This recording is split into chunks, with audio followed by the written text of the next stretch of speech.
Hello viewers, happy independence day. आप सभी को मेरी तरफ से, यानी हमारे प्यारे एनके प्योर फीलिंग्स चैनल की तरफ से आप सभी को स्वतंत्र दिवस की बहुत सारी शुभकामनाएं। तो चलिए स्टोरी को आज स्टार्ट करती हूँ। आज सुनेंगे अनन्या और काव्य की लव स्टोरी का 15 एपिसोड, यानी 15वां भाग। तो लास्ट एपिसोड का थोड़ा सा रिकैप लूँगी। तो लास्ट एपिसोड में हमने ये सुना था कि काव्या के आंटी को शक हो गया है दोनों पर, और ये काव्या भी समझ गई है। और लेकिन अनन्या इस सबसे परे है। और काव्या अनन्या से मिलने जब उसके घर आती है तो अनीता ऑलरेडी घर में होती है, लेकिन अनन्या की मम्मी नहीं होती है घर पर, क्योंकि वो किसी काम से बाहर गई होती है। अनीता को बोल कर गई होती है कि अनन्या का ध्यान रखना। इसके लिए वो अनीता नीचे हॉल में बैठी हुई होती है, क्योंकि अनन्या को पसंद नहीं था। अनीता को पता था अगर मैं रूम पे जाऊंगी तो ज़रूर अनन्या मुझसे झगड़ा करेगी, इसके लिए वो नीचे ही थी। तो डोरबेल बजती है, उसके बाद देखती कि सामने काव्या है।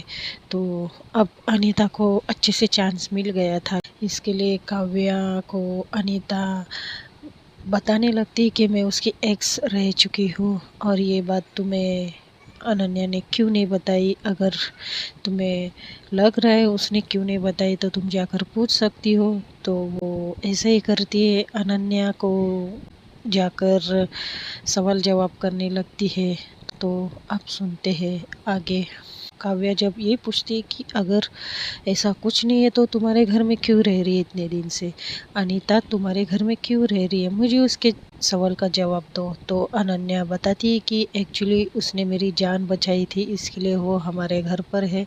लेकिन फिर भी काव्या मानती नहीं है। तो काव्या बार बार उससे वो एक ही क्वेश्चन कर रही थी कि अनीता तुम्हारे घर पर क्यों रह रही है, अगर वो तुम्हारी एक्स नहीं है, तुम्हारा कोई रिश्ता नहीं है।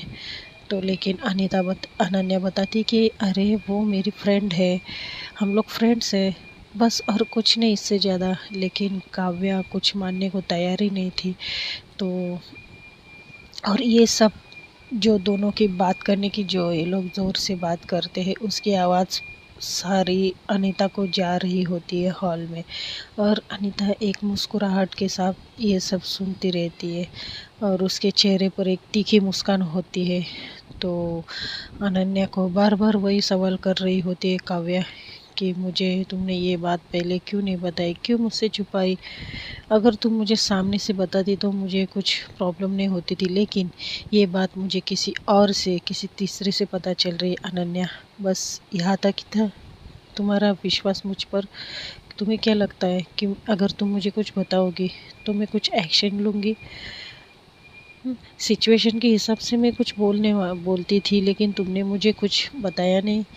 तो अनन्या बोलती सॉरी सॉरी बच्चा, मुझसे बहुत बड़ी गलती हो गई। हम तो काव्य बोलती अच्छा तो मुझे साफ साफ बताओ ना कि तुम्हारे पास्ट के बारे में, मैं भी तो जानूँ तुम्हारे पास्ट में क्या था और क्या है। तो अनन्या बोलती अच्छा तो तुम्हें मेरा पास्ट सुनना है, ठीक है। तो बोलती बैठो यहाँ पर, मैं तुम्हें आज सब कुछ बताती हूँ।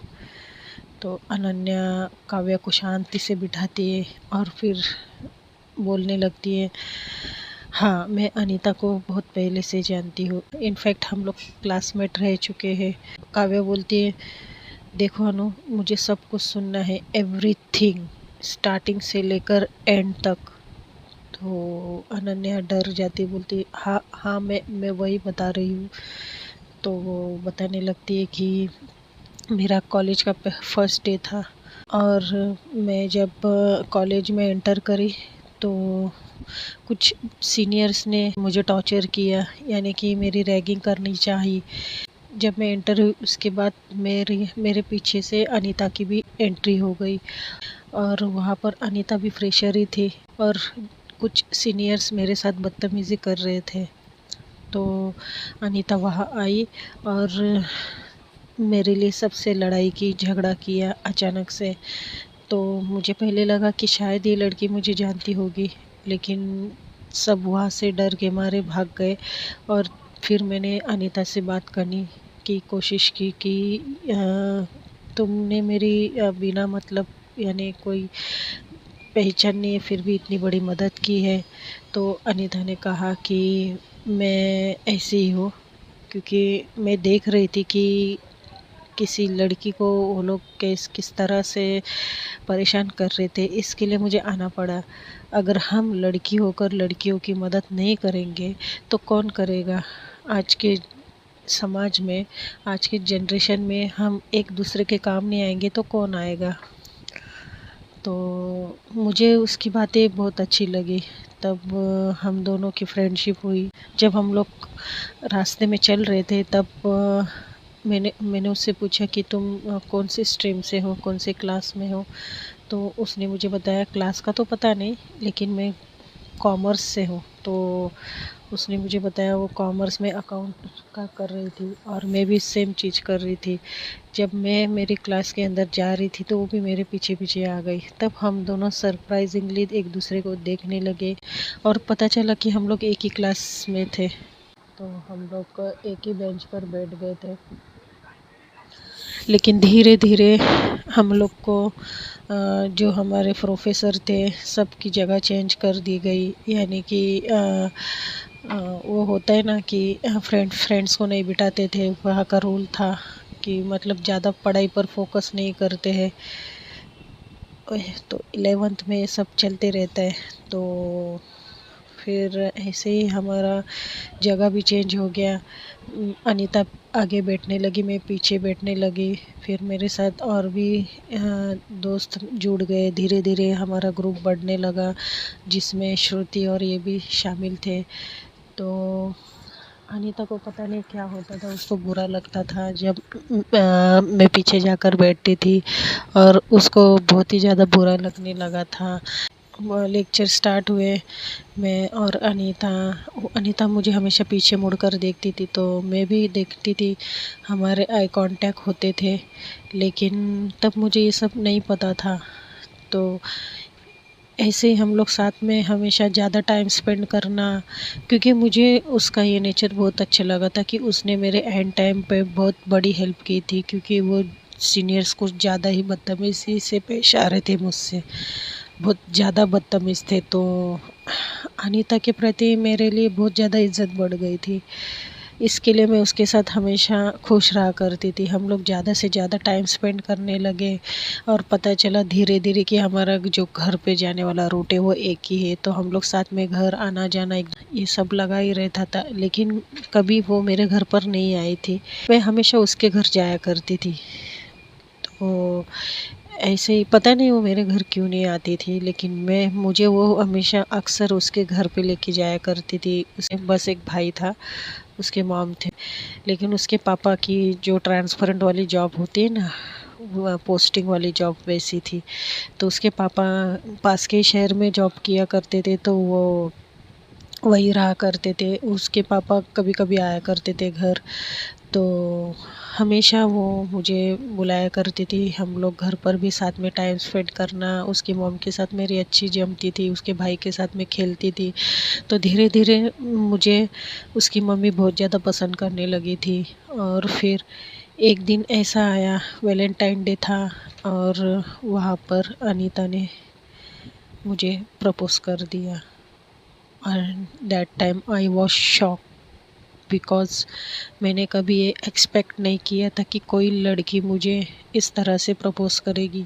क्योंकि उसने जो अरेंजमेंट की थी वो बहुत बड़ी की थी और सबके सामने मुझे उसने प्रपोज किया था, बिना डरे पूरी स्कूल के सामने मुझे प्रपोज किया था। और ये बात पूरी स्कूल में फैल गई थी।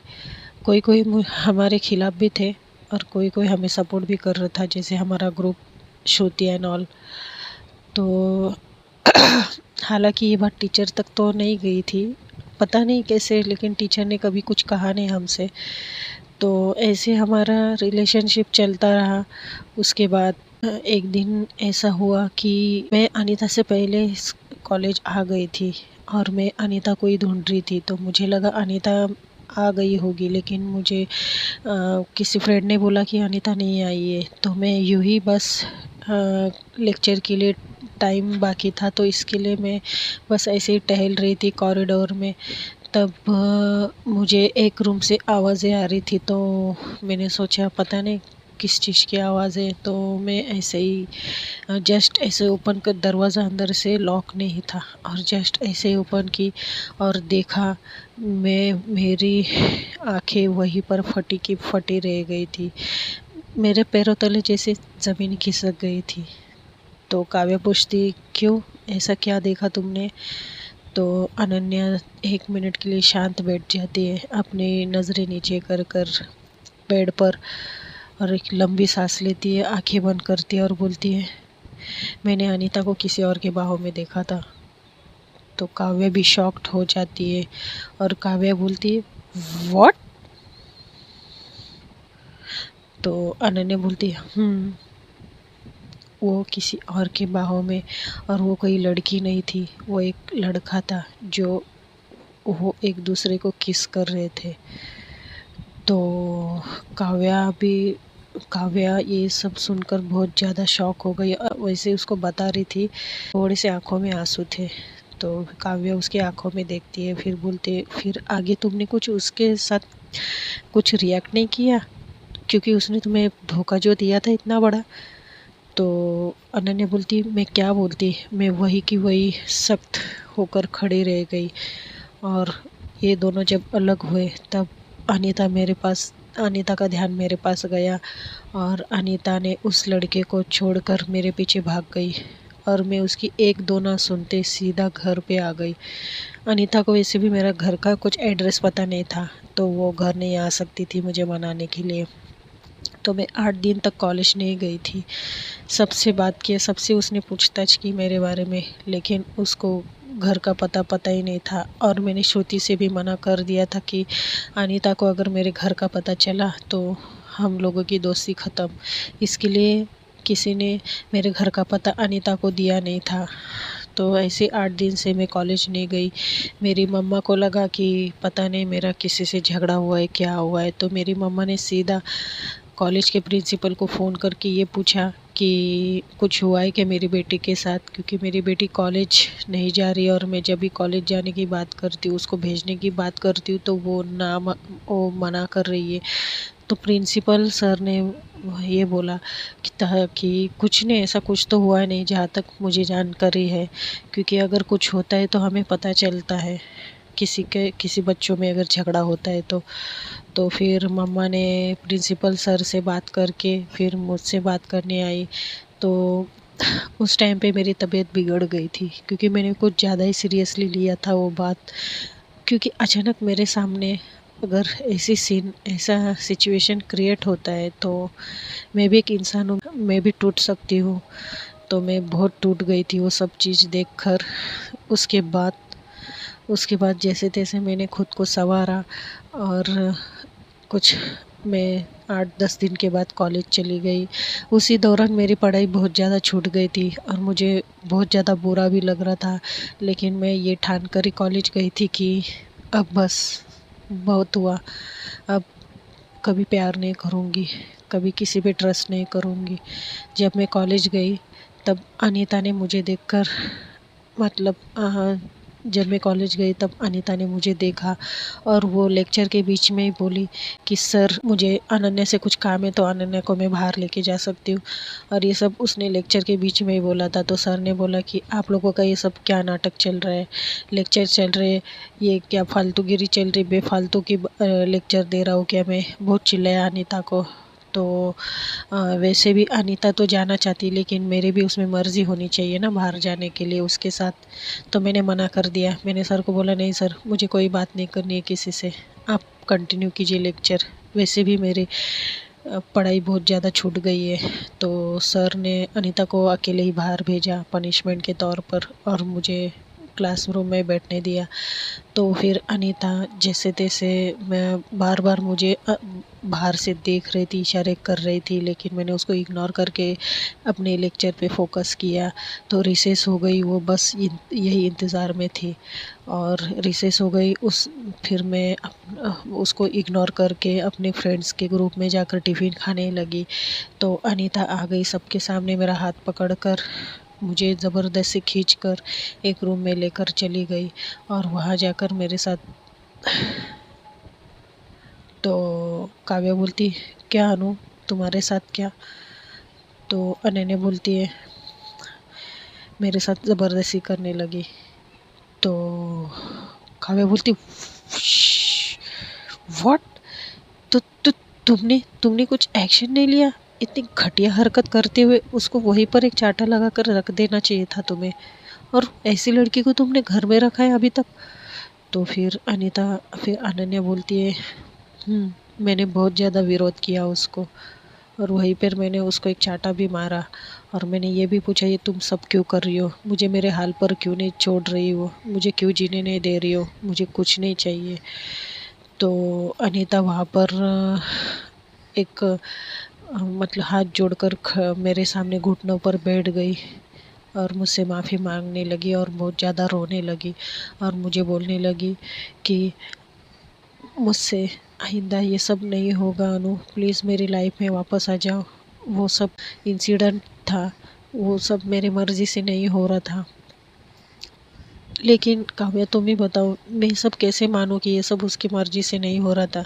क्योंकि जिस हालत में मैंने उसे देखा था, रिस्पॉन्स तो वो भी दे रही थी उसका।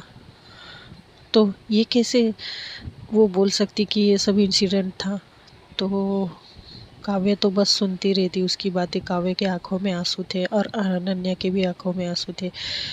तो अनन्या बोलती, इसलिए मैं उससे सबसे ज़्यादा नफ़रत करती हूँ। वो आज भी मेरे करीब आना चाहती है, लेकिन मैं उसको अपने से दूर भगा रही हूँ। तो काव्या बोलती, क्यों, मेरी वजह से? तो अनन्या बोलती, नहीं, तुम्हारी वजह से नहीं, क्योंकि मुझे उस लड़की का चेहरा ही नहीं देखना है। मैंने उससे इतना ट्रस्ट किया था, उससे प्यार किया था इतना। तो काव्या उसको देखने लगती है। तो बोलती है, अनन्या बोलती है, वो पास्ट है मेरा, तुम तुम ऐसे क्यों देख रही हो मुझे? तो काव्या बोलती, बस तुम्हारे मुँह से मैं किसी और का नाम नहीं सुन सकती। तो अनन्या बोलती है, हाँ बच्चा, मैं आप सिर्फ तुम्हारी ही हूँ। मैं ट्रस्ट में यार बच्चा, मैं सिर्फ तुम्हारी ही हूँ, मुझे नहीं चाहिए कोई भी। क्योंकि तुमने मुझे वो ट्रस्ट करना सिखाया है जो अनीता से मुझे कभी नहीं मिला। और मैं पहला धोखा खा चुकी हूँ, तो मैं फिर से मैं क्यों ऐसा करूँगी, तुम ही बताओ। तो काव्या अनन्या को सॉरी बोलती है और दोनों हग करने लगते हैं। लेकिन काव्या को अनीता पर बहुत ही ज़्यादा गुस्सा आ रहा था। वो अपनी मुट्ठी कच लेती है और दांत पीसने लगती है। अनन्या बोलती, क्या हुआ? बोलती, मुझे उस अनीता से हिसाब किताब करवाना है। तो अनन्या बोलती, छोड़ो ना यार उसे, बस उसको कुछ दिनों की मेहमान है वो, यहाँ से वो चली जाएगी, तब उसको मैं हमेशा के लिए यहाँ आना बंद कर दूँगी और मम्मी से भी कह दूँगी। तो फिर काव्या बोलती, लेकिन वो वापस क्यों आई है अब? वो अनन्या बोलती है, वो मुझे अपनी लाइफ में फिर से चाहती है और उसको ये भी पता है हम दोनों का रिलेशनशिप है, तो भी वो हमारे बीच में आने की कोशिश कर रही है। तो काव्या बोलती है, मैं उसे बर्दाश्त नहीं करना चाहती अब, वो तुम्हारे घर में नहीं दिखनी चाहिए अनन्या, प्लीज़ उसे यहाँ से जाने दो। तो अनन्या बोलती, मैं कहाँ चाहती हूँ यार वो यहाँ रुके, लेकिन मेरी मम्मा का मैं कहाँ भी नहीं टाल सकती। और मैं मम्मी से कहूँगी क्या, क्योंकि मम्मी को ये सब के बारे में कुछ भी नहीं पता है। अगर मैं मम्मी से ये कहूँगी तो मम्मी मुझसे जवाब मांगेगी और सवाल पे सवाल करेगी कि तुम ऐसे उसके साथ क्यों बिहेवियर कर रही हो। तो मैं क्या कहूँगी, क्योंकि उसने ऑलरेडी मेरी जान बचाई है उस दिन। तो मम्मी यही सोचेगी ना कि मैं ही गलत हूँ। तो काव्या बोलती, ठीक है, तुम कुछ मत करना, बस अब यही इंतज़ार होगा कि वो कब ठीक होती है। तो ऐसा करके दोनों हक करते हैं। तो उतने में आंटी के आने की आवाज़ आती है, तो ये लोग नीचे आ जाते हैं। और काव्या भी अनन्या को नीचे लाती है क्योंकि बहुत देर से वो ऊपर ही थी, वो भी बोर हो रही थी अनन्या। तो अनन्या बोलती है मुझे भी लेकर चलो नीचे। तो काव्या बोलती है मगर वो अनीता। तो अनन्या बोलती है अब तुम और मैं उससे डर से भाग सकते क्या उससे? अगर हम उससे डरेंगे तो ज़्यादा हमारा फ़ायदा उठाएगी ना। तो काय बोलते वो भी है, चलो हमें डट कर सामना तो करना ही चाहिए उसका। तो ये लोग नीचे आते हैं और आंटी भी आते हैं। आंटी बहुत सारा सामान लेके आई थी और वो अनीता के लिए भी कुछ लेकर आई थी। तो ये दोनों को बहुत ही ज़्यादा गुस्सा आता है। ये दोनों ज़्यादा गुस्से से अनन्या तो एक नज़र भी अनीता को नहीं देख रही थी, लेकिन काव्या की नज़रें गुस्से भरी बस अनीता के ही पास थी। और अनीता उससे तीखी मुस्कान देकर उसका और मन जला रही थी। तो अनन्या की मम्मा अनीता को एक कुछ अनीता के लिए लेकर आती है। तो अनीता को बहुत अच्छा लगता है, एक प्यारा सा टॉप रहता है। तो अनन्या बोलती मम्मा ये सब की क्या ज़रूरत थी, आप इतना सामान उठा कर लेके आए हो। तो अनन्या की मम्मा बोलती बेटा वो एक्चुअली मैं फ्रेंड के साथ मॉल गई थी तो सोचा बच्चों के लिए कुछ लेकर आओ, और ये काव्य ये तुम्हारे लिए ठीक है। तो काव्य बोलती आंटी मेरे लिए क्यों, रहने दीजिए, मुझे कोई कुछ बुरा नहीं लगेगा। तो अनन्या की मम्मा बोलती बेटा तुम्हें दिखाने के लिए नहीं लेकर आई हूँ मैं तुम्हें सोच कर ही लेकर आई थी। तो काव्या ले लेती है और थैंक यू बोलती है आंटी को। तो इसी तरह से ये लोग आपस में बात करते हैं। फिर उसके बाद फिर थोड़ी देर काव्या बोलती है अब मुझे चलना चाहिए, आई थिंक बहुत लेट हो जाएगा क्योंकि शाम भी हो गई है, अभी अंधेरा भी हो गया। तो अनन्या बोलती है मगर तुम जाओगी कैसे? मैं स्कूटी। तो काव्या बोलती इट्स ओके मैं चली जाऊंगी। तो अनन्या बोलती है तुम एक काम क्यों नहीं करती, मेरी स्कूटी लेकर जाओ। तो काव्या बोलती है कि आर यू श्योर? तो बोलते हाँ वैसे भी मैं कहाँ चला रही हूँ। तो अनन्या की मम्मा भी बोलती है हाँ बेटा इतनी रात को तुम कैसे जाओगे अकेले, अब कैब भी मिलना मुश्किल है। तो काव्या अग्री कर लेती है। फिर वो चाबी लेकर सबको बाय बोलकर अनन्या को जानबूझकर अनीता के सामने हक और गाल पे किस कर कर वहाँ से चली जाती है। तो वो जब स्कूटी लेकर आती है तो घर पर आती है तो काव्या की आंटी बोलती है आ गई? तो बोलती है हाँ आंटी आ गई मैं। काव्या थोड़ी सी अब आंटी से डरने लगी थी, पहले जैसे खुलकर बात नहीं कर रही थी। तो काव्या की आंटी बोलती है अच्छा कैसी है अनन्या? तो बोलती है काव्या ठीक है वो आप। तो फिर आंटी पूछने लगती कि तुम आई कैसे? तो काव्या बोलती वो एक्चुअली मुझे अनन्या ने स्कूटी दे दी थी तो मैं स्कूटी से आई हूँ। तो काव्या की आंटी बोलती अच्छा अच्छा ठीक है। फिर काव्या की आंटी बोलती अच्छा जाओ तुम अब तुम्हारे रूम में। यहाँ पर काव्या सोचती रहती कि आखिर आंटी के मन में है क्या। आंटी को पता सब कुछ पता है, लेकिन आंटी मुझसे पूछ क्यों नहीं रही है, मतलब मुझसे सवाल जवाब क्यों नहीं कर रही है या आंटी या फिर कुछ ऐसा होने वाला है जिससे मैं समझ नहीं पा रही हूँ। ऐसे डर डर के वो सोच रही थी। तो देखते हैं दोस्तों नेक्स्ट एपिसोड में क्या होता है। तब तक के लिए खुश रहिए, खुशियाँ बांटिए। बाय।